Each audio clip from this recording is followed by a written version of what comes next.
बिस्मिल्लाहिर्रहमानिर्रहीम। अस्सलाम वालेकुम। आज मैं बनाऊंगी गजरेला यानी गाजर का गजरेला या गाजर की खीर, आप जो भी कह लें। तो मज़ेदार सी खोए जैसे गाजर की ये रेसिपी बनाना शुरू करते हैं। तो इसके लिए हाफ़ के जी मैंने आधा किलो गाजर ले ली थी और गाजर को कद्दूकश करके रख लिया था। और हाफ़ कप ले लिए थे चावल। चावल को 1 घंटे से पानी में भिगोया हुआ है। अब चावलों को हाथों की मुट्ठियों से इस तरह बिल्कुल चूरा कर लेना है। चूरा करने के बाद इनका पानी हम निकाल देंगे। तो ये पानी निकाल के मैं ले आई हूँ, इसको एक तरफ रखते हैं। एक पैन चूल्हे पे पहले से ही रखा हुआ था, उसमें हम डालेंगे 2 किलो दूध। और ये फ्रेश मिल्क है। तो 1 किलो दूध मैंने और डाल दिया है। 2 किलो दूध डालने के बाद साथ ही हम डाल देंगे मैश किए हुए चावल। आप चाहें तो डिब्बे का दूध भी ले सकते हैं।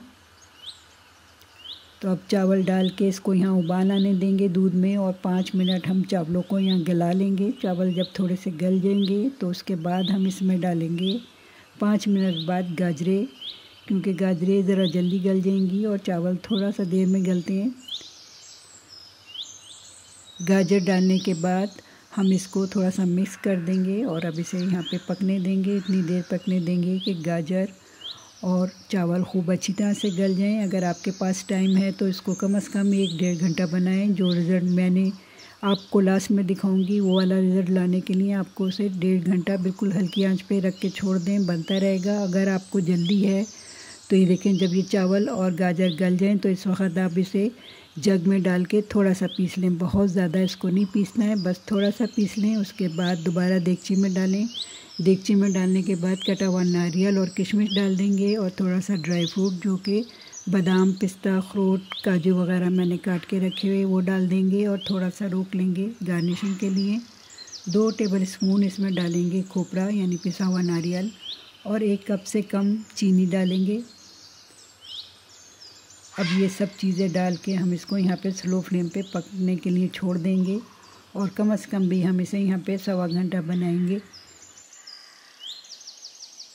और अगर जल्दी बनाना है तो जग में डाल के उस वक़्त पीस लें जब चावल और गाजर गल चुके हों, और उसके बाद सारा मेवा वगैरह डालें। तो मैं तो ऐसे ही बना रही हूँ, तो इसको स्लो फ्लेम पे बनाती रहूँगी। अब ये मेरे पास कलाकंद है, आप इसकी जगह खोया भी डाल सकते हैं। तो ये कलाकंद मैं 1 कप के करीब कलाकंद डाल रही हूँ उसमें। और कलाकंद, खोया जो भी आप डालें वो डाल के इसको हल होने तक कलाकंद और खोए को हम यहाँ पे से पकाएंगे स्लो फ्लेम पे, और चमचा चलाते रहेंगे जब तक कि ये खूब अच्छी तरह से कलाकंद या खोया जो भी आपने डाला है वो खूब अच्छी तरह से इसमें हल हो जाए, जब तक कि हमने चमचा चलाना है।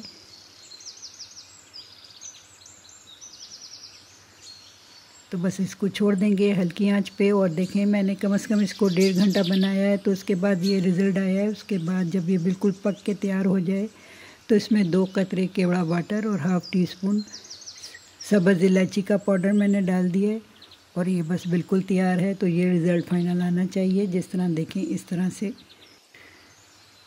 तो देखें ये वाला रिज़ल्ट आना चाहिए। आप चाहे तो आप इसी तरह 1.5 घंटा इसे पकाएं, या चाहें तो आप उस वक़्त इसको जग में डाल के पीस लें। अगर टाइम में नहीं है, जल्दी बनाना है, तो बस ये रेडी हो चुका है और इसे मैं डिश आउट कर देती हूँ। तो देखें कलर भी इसका कितना खूबसूरत आया है, जैसे कि गजरेले का कलर होना चाहिए।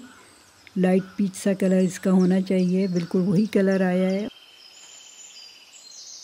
अब मैं गार्निशिंग कर दूंगी ड्राई फ्रूट से, और साथ ही लगा देंगे चांदी का वर्क। अगर आपके पास हो तो ज़रूर लगा दें। तो तैयार है हमारी आज की ये गजरेला की रेसिपी। मेरी ये रेसिपी पसंद आई हो तो हमारे चैनल को लाइक ज़रूर कर दिया कीजिए।